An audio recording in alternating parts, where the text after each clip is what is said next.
Dennis O'Brien back again on Let's Talk About It. I'm here with my co-host, Susan Johnson, our state representative, and we have a wonderful guest for you tonight. I think she's been on the show before, Susan. I think she has, Dennis. With you, not with me. I don't think I was there. Well, it could be, but anyway, she's back, and we're thrilled. And who is she? She's Angela Fournier. Okay. She's the Department of Human Services here in Windham, and she takes care of all kinds of things, including our wonderful Windham Senior Center and our Community Center. And we're so glad to have you here after the opening because we know you do so many great things. And we've actually been in your office to talk about issues too in terms of helping people out, and you've been spot on. Why, thank you. Thanks for having me. Sure, glad to have you here. So go ahead, Dennis. Yeah, well, you know, I worked for years and years and years and years with Mary DeMarco. And I worked with Mary DeMarco before she was the director, when with Don Muirhead, and before that it was, I don't know, Mary was there for a total of 48 years. Yes, she was. And Mary and I spent a lot of time together in recent years because I was on the town council and we were trying to somehow put together a senior community center. Susan got some money from the state, and we were talking to Access Agency about putting a condominium operation over at the Access building, and then we found out that was being sold. So we shifted gears. But Mary and I and Neil Beats met with the lawyer for Access many times. And we had this huge document, condominium document that we prepared. So we worked hard. And so Mary and I spent a lot of time together, and she was wonderful to work with as always. And fortunately, we found a better location. Yes. With a lot more room in a building that we would control ourselves. On the site of the old Gilson Square Cinema. Let me just say, to come on the entranceway to our community now and looking at the green there with a beautiful senior center, with Giboux stage, with the Gilson house, I mean, we have quite a great spot there and a nice green for people to exercise on. We have really improved the gateway to our community with the Frog Bridge. I mean, this is amazing. We have quite a great place here now. And it's beautiful. We do. It's beautiful, and we are just so happy to be in that beautiful new building. We have so much room, and I think that the community, whomever has come in, has really, seemed to enjoy themselves. Okay, so you started after when Mary retired. I did. Big shoes to fill, yes. And I remember voting for you as her replacement. I didn't know you. Well, thank you for voting for me, though. Well, Mary DeMarco said great things about you, and whatever Mary DeMarco tells me, I do. That's how politics works sometimes. And and then you started working. You were already the school readiness director? Yes, I was a school readiness liaison for the town for the past 6 years. Okay. And I worked in the senior center. I worked closely with human services staff. And we're a small group, so it was really all hands on deck. Obviously the human services staff took care of all of the, resources and things like that in the community, and I handled the preschool piece of it. But we were all a team already. Let me just say, could you just describe for our listening audience, what you do with school readiness? Because it's been a topic that I've been working on as part of the education committee at the Capitol. And, we started off with that whole progression of birth to 3, moving on to preschool and then on to school. So tell us a little bit about how you do that, and you're still doing it. So yes, I am. Yeah, sure, please, no problem. So school readiness is a grant-funded program. We receive funds from the state of Connecticut, and it provides affordable, quality preschool for children and families in this area. So we have 4 programs that participate that receive the grant funds. It's the Eastern Connecticut State University Child and Family Development Resource Center, Windham Regional Community Council's early childhood programs, 2 sites, one at New Heights Child Development Center and one at Valley Street, and then the Windham Early Childhood Center located at the middle school, which is part of Windham Public Schools. So my role as the liaison is to support families in accessing slots for preschool, but also that's expanded so that I also help families who have infants anywhere from 6 weeks up to 5 years. We have an online application system. There's no income requirement, there's no residency requirement, but families who receive the preschool slots receive the slots at a sliding fee scale. So it's a lot more affordable than if you were to go and, to a privately owned preschool sometimes, or even other state funded ones. We have the sliding fee scale, which is really helpful for families. It's a very great thing, and it was something that the Governor Malloy, wanted to do, and it's something to make sure that everybody had access to preschool, and and the transition here. One of the things, I was on the developmental disability task force for the preschool group, and I just wanted to know, here we have in our discussions with different communities, it was birth to 3. Then it was preschool, and then it was into the kindergarten time. And is there a smooth operation from one thing to the next? First, say a child that had some type of learning disability, something that could be addressed early, and then have them have clear sailing through school once they got taken care of in an early childhood situation. Yes, absolutely. So we have families that receive birth to 3 services for their children, and if they need their child to be in an early care program, birth to 3 visits can happen in those programs, and the birth to 3 workers work closely with the classroom teachers to kind of share the goals for the child and give the teacher some ways to help work on those goals in between birth to 3 visits, or the visits could happen at home, but there's still that collaboration with the birth to 3 worker and the teacher in the classroom if the child is in center-based care. Then as the child approaches their 3rd birthday, there's a transition meeting, and if the child lives in Windham Willimantic, someone from the public schools, the early childhood special education director, is present at that transition meeting and works to help the family find the best spot for that child. So based on the child's needs, the family's needs, the family where they live, they need transportation, what hours that they need for care, that transition is worked out. Then again, when a child enters into kindergarten or is entering into kindergarten, the teachers and special education director talk with and meet the kindergarten teachers and talk about the child's needs, how they succeed, what's the best way to support that child, and then hopefully by that time, if we've gotten early intervention and we've done what we need to do, then perhaps that child doesn't even need extra services at that point. Excellent. And it just sounds like here in Windham, we have a great transitional process, probably because of all your work and understanding and getting those things done, and also working with the school system, because when we work together, the things work much better. Yes. But when I had listened to other people from other towns, it's not necessarily as smooth sailing as what you just described. And sometimes there's a resistance to what birth to 3 did to preschool, or what preschool did to regular school.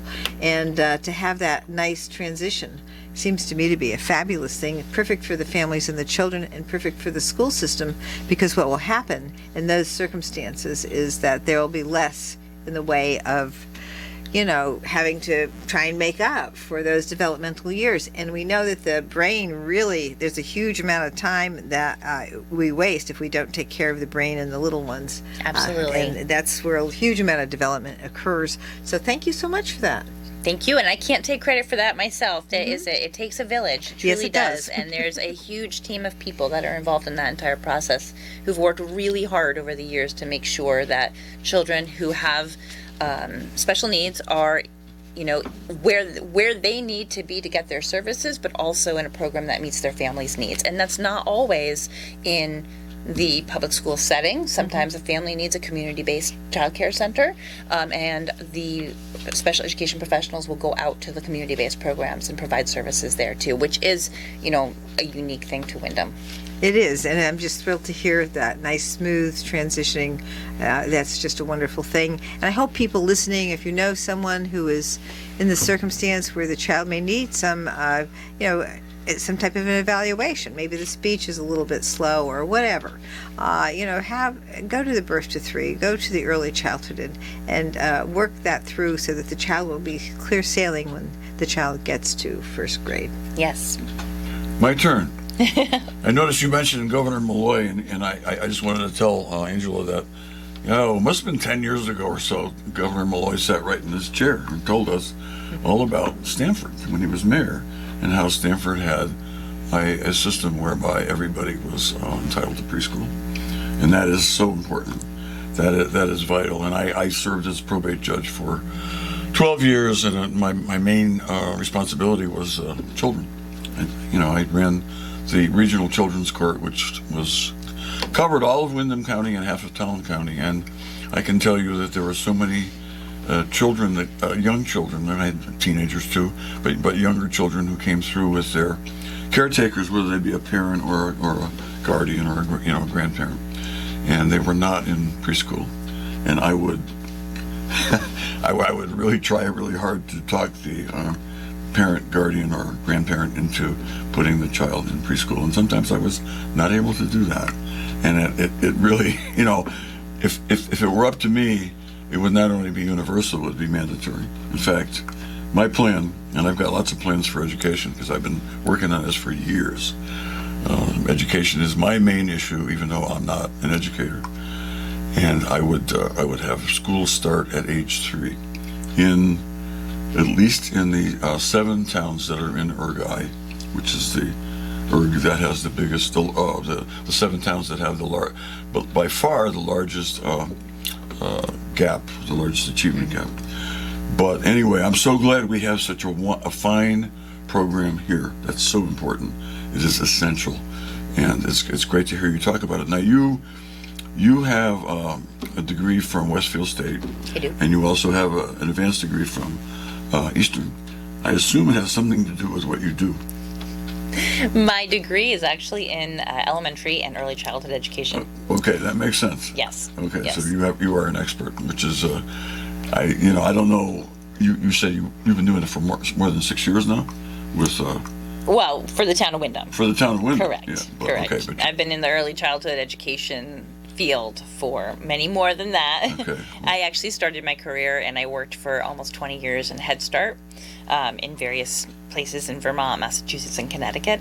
And so I feel that ties really closely into human services as well, because Head Start, being a federally funded program that looks at the entire family. So, we know that children need to be able to have enough food, to have a warm place to sleep, to be taken care of in order to be able to learn. And so Head Start really oversees all of those things. They work with the family to reach all of those goals, not just the child comes to school and we get them ready for kindergarten. It's really about the whole family. And I really think that working for Human Services is very much the same. right. I mean, having worked in legal aid for 23 years, I think you know that. I could tell you that before. I understand. I understand completely. I worked mostly with, I would say, when I was handling clients and not doing just federal litigation or lobbying, which is later in my career. I spent most of my time working with families with children, young children, and that is so important. And I'm so glad you're there, and I'm so glad that you have that kind of a background and experience, and also they are also covering other human services issues, because you did that with Head Start. You can't just work on the child. Exactly. You've got that. I mean, they have a truancy program that, not in this town, but in Waterbury Court, it was a pilot program. And I went over there to get some experience with it to see how it worked. And I sat through a couple of days of hearings. And it's all focused on, for little kids. If a little kid isn't going to school, it's not the little kid's fault. And so they work on the parents, and they were making the parent, and a lot of times it's just one parent, come in every week for a brief hearing until that kid was going to school regularly. It was just really the way to do it. Wow. Yep. And it works, and it's a great program, and I think it's expanded to some areas in the state, and that is again, I'm so interested in that, and I think having the panoply of services that you have at the senior center, you're a senior center, but you're more than that. We are. We Right. are. And you are in charge of the senior center, Yes. And you have been for a while, even before it came to the new building. But you're also doing so much more. You're dealing with the human services needs of the whole population. Well, let me just say about that, because I think that what happens when you look at the human services population, the numbers of programs that we have are so amazingly diverse, and so many programs for every single age group, for every type of situation. And one thing that we're trying to do with the Capitol is consolidate some. We have the 2Gen task force. Yes. And we're trying to, consolidate for, say, the mother and the child, or the parents and the children, and consolidate them instead of having everything divided up into a million pieces. Let's try and consolidate. And I think that some of the things we need to do is work with our towns more, and we look at the state programs, but if we were to coordinate better with the towns, I think that the 2Gen program would be able to make some modifications in how we do our social safety net, so that there'd be better access, faster access, less time spent on multiple programs, and just let's look at how we can consolidate some of them. I agree. So in terms of what you do with human services, tell us a little bit about the impact right now that you have with the state programs versus what your vision might be if you were to be able to change some of those things. So right now, we are primarily a resource and referral agency. So if someone comes to us and is looking for assistance with, for example, if they're homeless, for example, we can refer them and we can support them through the process of calling 211. We can point out different agencies and organizations in the area that could provide some sort of assistance. We do not ourselves provide that assistance, so we don't have the funds to give somebody for a security deposit or, lodging for an evening, or gas or food money, unfortunately. There's many agencies in town that have those resources, although they're very limited due to just the limited funds that are available for that. And so it would be nice, we work really closely with the CAN, the Coordinated Access Network, the No Freeze, the other homelessness organizations in town, but it's a struggle, and we feel sometimes that someone comes to us and we want to be as helpful as possible, but sometimes the resources just aren't there, and that's the hard part. And I know, Dennis, you had a hand in trying to make sure that resources were available back in the 90s when Ganem and Roland had their little fight, and you tried to stop them from making a mess, but they did anyway. Yeah, that's another story, and I'll get into that. But I just wanted you mentioned CAN, and you mentioned what the acronym stood for. Yes. Well, you know what? I was a member of CAN back in the 90s, and it was called the Community Assistance Network. It wasn't called what you just said, coordinated. And it was we met at WAME originally. It was started at WAME. Well, now I hope I got the acronym right. Well, you might. I mean, I think I did. There's so many. well, There are so many. I'm still learning them all. we don't like to put people on the spot. But you know what? You've done so well so far. Even if you get a little ding, Thanks, that's Dennis. okay. That'll work. We know nobody's perfect, including even ourselves. Oh, you're including me? I'm not going to respond to that. And then, Rupar is perfect. I mean, he does a perfectly good Thank job. you, Matt. Matt Rupar All right, does a Matt perfectly great Rupar. job of producing the show and letting us know when we have to stop and start. But anyway, Susan mentioned when they used to have a general assistance program where the state would provide funds to the towns to provide general assistance, and that would go through the Human Services Office. Yes. And that was Mary DeMarco could tell you all about it. Oh, yes, absolutely. Don Muirhead, Helen Shershak. Yes. And that was it started to go away when Mayor Ganem in Bridgeport limited it to a certain amount of time. You could only be on assistance for, 3 months, 6 months. I can send you a copy of the case that went to the Supreme Court. You'd be glad to. That I worked on. Where we almost, there's no constitutional right to public assistance. Rights to public assistance are, and I'm talking about like Medicaid. Yes. It's all statutory. It's all based on statute, not on the Constitution. It's not a right that you're born with. under the Constitution. So we tried to create a right to public assistance under the state constitution, and we lost by 1 vote at the Supreme Court. And I was always joking that if we won that case, I and my fellow co-counsel would have been on the cover of the Rolling Stone. And there was a song around about that. You remember, you must. Yes. And Matt, you must know that song. Yeah, of course. Get my picture on the cover of the Rolling. Anyway, it was voices going.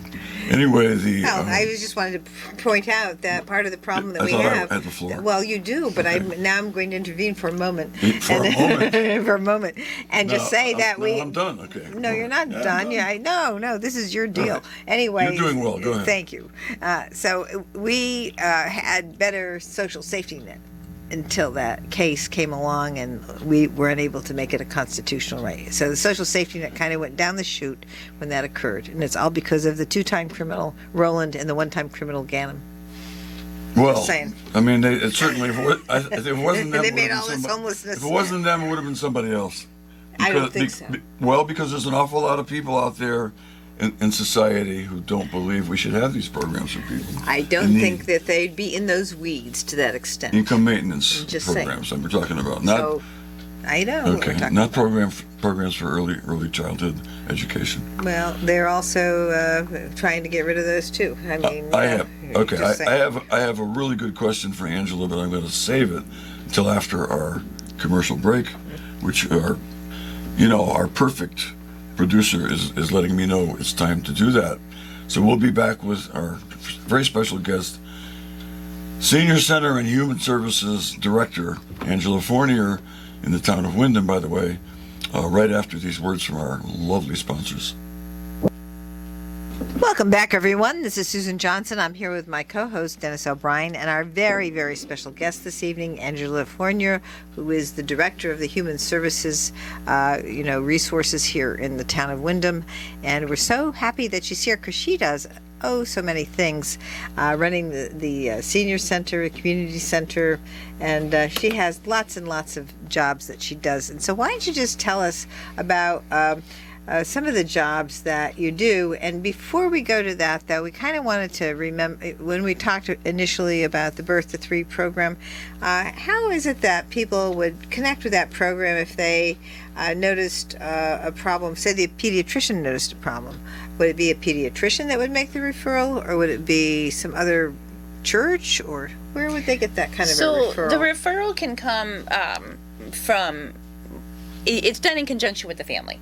So a family member can make a referral at any point for any concern, even if they don't think it's something that's a big deal. We always encourage families to go ahead and make a referral because worst case scenario, someone comes out, does an evaluation, a play-based evaluation on your child, and finds out that nope, they're completely developmentally on track and there's nothing to worry about. So, but at least that eases families' minds, it eases parents' minds. So families would make a referral by calling 211. All of the referrals need to go through the 211 process. And that can be done, by the family themselves. It can be done in partnership with a pediatrician. It can be done in partnership with an early childhood program. So, our early childhood programs do make a lot of referrals with families. They'll talk to the family about any things they've noticed. They do screening and assessments on children so that they have data about where a child may be versus where another child, typically developing child, would be at that same stage. And so the referral process is fairly easy. You have to call 211, and then you can request a service provider, or a service provider would be assigned to the family at that point.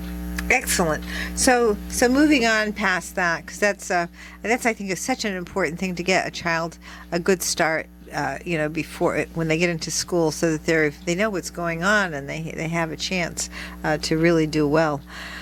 I just wanted to check in with you. I know that I've had a number of calls about the renter's rebate and the Connecticut access program for the housing, money. And some of the people who have contacted me have made applications, but were in situations where I think the state ran out of money from the CT program. And tell us a little bit about your experiences and maybe some other things that we might be able to do to help people. I know I'm working on it now, so I'm asking you to help me out. Sure. So the renters rebate program is ongoing right now. The deadline to apply for that is October 1st. And anyone who is renting a senior or has a disability is eligible to apply. Not everyone will be approved. There are criteria. They have to submit income documentation, proof of rent paid, proof of utilities paid if they're responsible for their utilities, and then we process that at the center. So I have my human services workers who work with people to take their paperwork, make sure they have the correct paperwork and follow up, and then submit all of that through the online system. And then, are you referring to the housing rehab program? Is that what you're referring to? Housing rehab, I think, is more of is that like more CDB, Connecticut, CDBG? Small cities. Yeah, Small cities. Yeah. Yeah, that would be, no, I was thinking more of the Connecticut Access, CT Access for the, there was some money allocated by the General Assembly for people who ran into trouble during COVID, making their Okay. rental payments. Okay. And then the rental money ran out. And Yes. we're having trouble connecting on those issues. And sometimes the analysis by the people in the Department of Housing has been, I'd say, they've made it too narrow a scope in terms of how they look at a lease versus a tenant without a lease, and it's in a month-to-month, so it's that kind of a thing. So we want to make sure that we talk to them about how that works. But what has your experience been? I'm sure some people have contacted you on that. I know they've Yes. contacted me. Yes, so we had, the Unite CT was available right. for landlords and tenants to support, payments of rent during times of COVID when people may have been out of work or may have lost work because they were sick with COVID and they were required to quarantine. And, that led to a whole myriad of other issues that could prevent people from being able to make their rent. And so the Unite CT program, when families were able to receive it, is a great program, but unfortunately they ran out of funds. Right. And at that point there was a rather quick stop to the funds. And so some of the processing got very backlogged. Right now, I know of somebody who applied in January, and they just got approved through the additional funding that was awarded. We are not. We were helping people apply for Unite CT because it's all online, so we were helping them walk through the Sure. process. We couldn't do it for them, Of course, yeah. But then now with the new, I'm not as familiar with what the new system that took over for that is, but we've had a few people who we've been able to make referrals and who have been successful in obtaining those funds. I'm just not sure how long that will last, unfortunately. Exactly. And unfortunately, sometimes people are so far behind in their rent at that point that the eviction process has already been started. Well, yes, but that's one of the things. We did allocate money to legal services programs for being able to assist with that sort of thing. And of course, there may be and Dennis is an expert in this area, and I'm not, about how you could have a defend yourself if you were supposedly trying to make a deal with a landlord and the landlord refused to do that. Yes. Yes, there's a lot of... Yeah, I'm not up to speed on landlord-tenant law. No, you're more speedy than I am. Well, yeah, definitely. We do have a lot of people who come in with those questions. I'm sure. Yeah. I'm sure. And you refer people to legal Absolutely. services? Okay. Yes, we do. That's good. Okay, that's the group good. that we used to be with. Yes. We gave a lot of money to legal services to try and help out with that situation. I spent an awful lot of time out of town in my later years in legal services, probably my last 15 years. But when I was in town, our office was downtown, where Jeff Beadle is, yes. in the same building. But now they've moved down. Yes. I haven't been there yet. WRCC, Wyndham Regional Community Council. That's Jeff Beadle's organization. For the listeners, yeah. Yes. In case they don't know who Jeff Beadle is. Yeah, well, they We'll have might to have him on sometime. He hasn't been on in years. Yeah, we got to get him back. Yeah, if we can get him back in Yeah, town. put him on the... Ooh, I shouldn't have said that. Anyway, a question for you. I'm going to ask you the same question I asked Charlie O'Brien Okay. when he was on our TV show. Okay. Talking about the recreation half of the community center. Yes. What is the difference in your own, any way you want to approach it, between being in the Old Oaks School and being in this building in terms of, everything, including staffing? All the things, it's a great difference. So, our former senior center at the Old Oak School, it was cozy. It was cozy. It was like a family like a family setting almost. People were really close to each other, which was really nice. That part was really nice. But the space was just way too small. Right. We had one main room downstairs for activities, and we had another room upstairs for activities, and that was all we had aside from office space.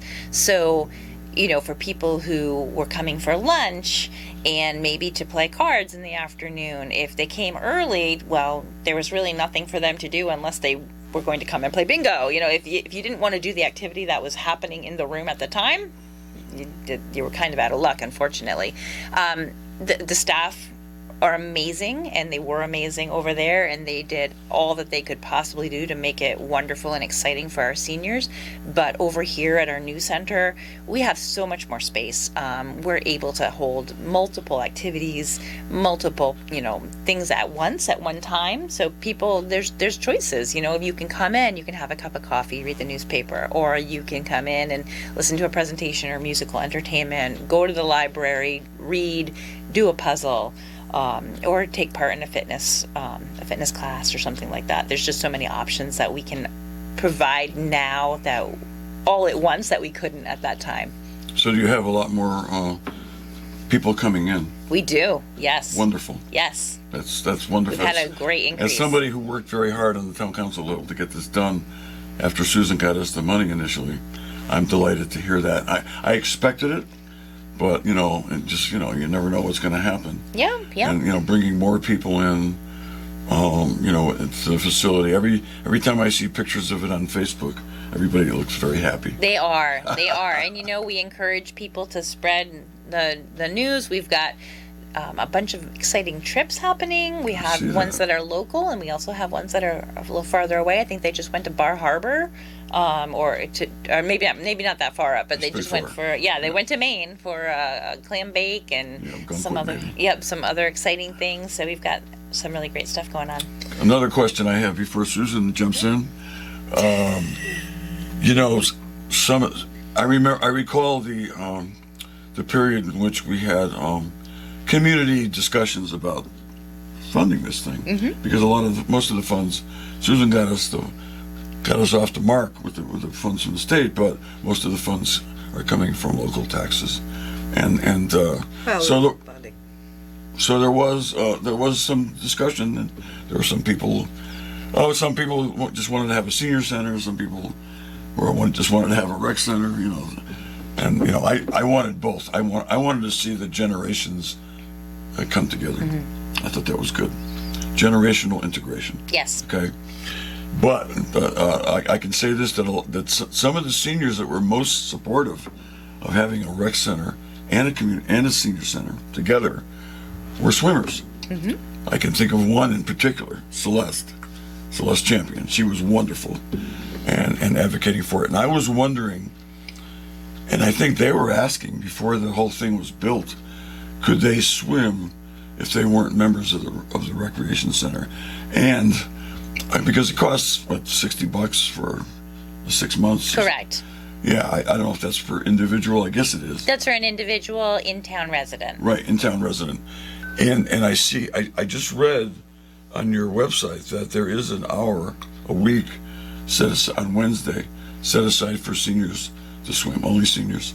So I could come down even if I'm not a member and swim. You'd have to be a member of the senior center.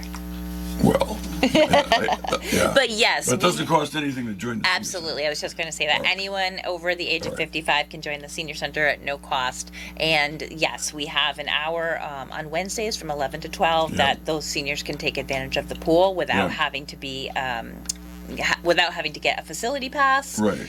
And we always tell people that, if you're going to want to do lap swimming or open swim or something like that, then we encourage you to get the facility pass. Right. But if you're just, some seniors really just want to come in and use the pool once a week, and they're happy with that, and they don't need to pay for that Right. additional expense Okay. if that's not something they would use. Yeah, maybe you can expand that later on.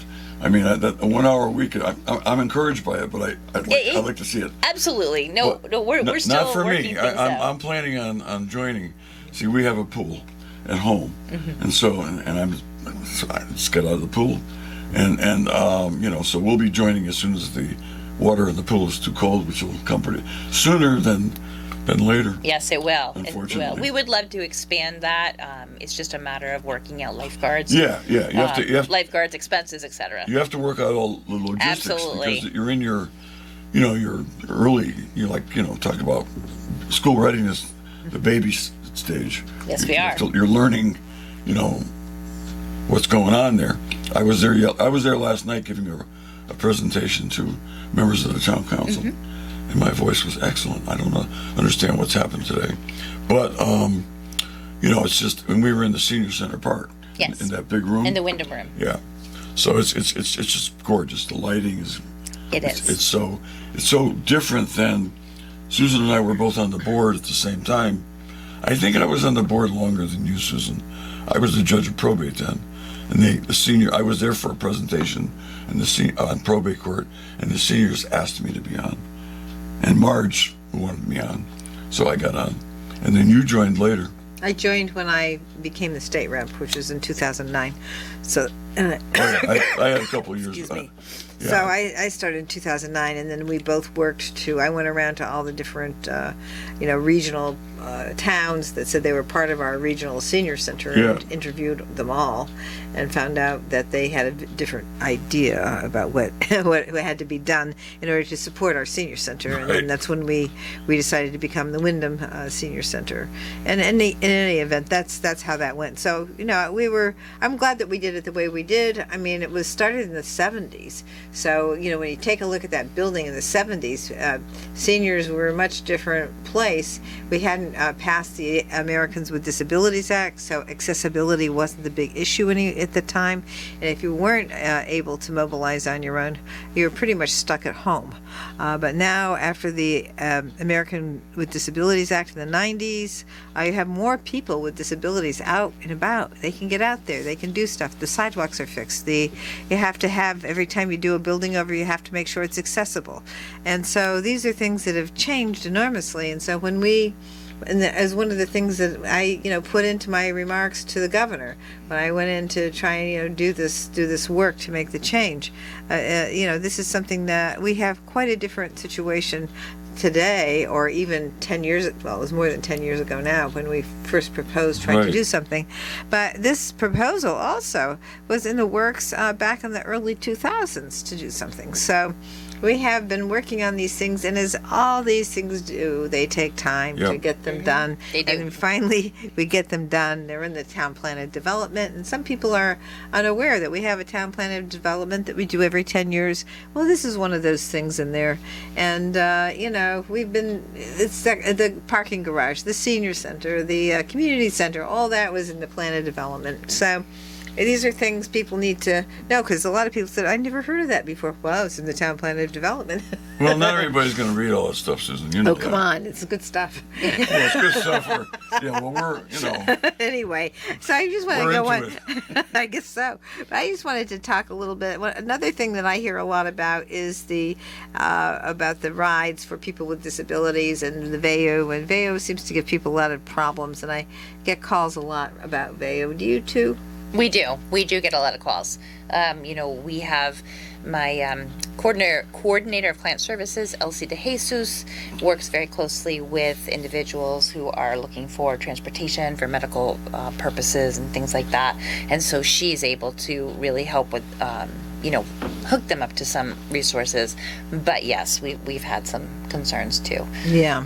Well, at some point, we've got to organize and get together, maybe, because one of the things that we need to do is make VEO behave, because a lot of the time people are left waiting for a ride. Yes. And that shouldn't be. And sometimes the providers bring the people home. This isn't right. what is VEO? It's a I don't know. I've heard it before from you, but it's the and you say company. it's glossed over. I'm sorry, it's the company that provides transportation, medical transportation for people on Medicaid. Okay. And it's paid for by Medicaid. And you remember back in the day when we were over at Legal Services, well, all you had to do is you'd go and you'd call for a ride, and then each individual would be paid for the ride for the medical service. Although I think probably a lot of people actually didn't utilize that. Today we have this program. There was another program before VEO was contracted in, and what they have, no matter who you contract in, it's a difficult situation. Sure, they're going to Trying to get somebody to do the ride for people. So it's like one of those Ubers. I was just gonna say it's kind of like a Uber for medical appointments. Right, yeah. And but Uber is more dependable than VEO. Just saying.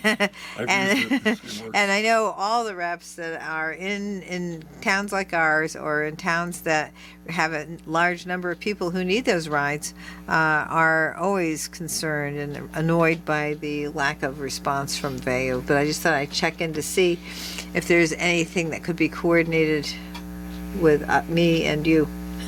Well, I would love to talk about it more, absolutely, and I'd love to loop LC into that conversation. I would as love well. that too. Yes, Yes. excellent. So I had to bring it up because I think people should know that we are working on it, and it's pretty hard to make it Yes, work. absolutely. And we do complain. We do go back to them. We go back to the contractor all the time, and so everybody's got to make even more noise, I think. But So thank you we for only that. have about a minute and a half left. Wow, that went fast. Yeah, it goes by real fast, and I have lots of questions that I will remain unanswered until the next time Angela's on the show, on this show or on the TV show. And Angela, you've got the last. We're going to let you You talk. get the for last word. Yeah. Have the last word and just say whatever you want to say to the community about the senior community center. All right. Well, I just want to thank the community and all of the, people that worked so hard to make the community and senior center happen. If you haven't been in, please stop in. Even if you're not a senior and you want a tour of the senior center, that's totally fine. We're really busy, so there might be times you come in and we might not be able to give you a personalized tour. So if you do want a personalized tour, we're happy to accommodate. You can call me at 860-450-2100.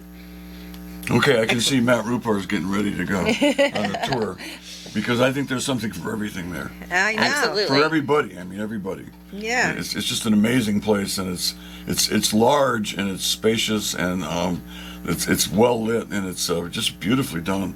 And I know people that have gone in there that weren't probably supportive of it, and they look around and they go, "Wow, this place is nice." Yes, And yes. that's- We've gotten a lot of good feedback. Yeah, I want to thank the building committee led by Tom DeVivo. Yes. And Andy Carey did a wonderful job. They all worked together, and it was that is never easy to do, and it's really come together, and it's a great asset for the community, and I'm so glad I'm still here to see it. Me too, and I'm so glad that what happened, you can have a good demonstration of what happens when people are working together. This is Susan Johnson. I'm here with my co-host, Dennis O'Brien, and thank you to our very special guest, Angela Fournier, for being here on Let's Talk About It. Thank you.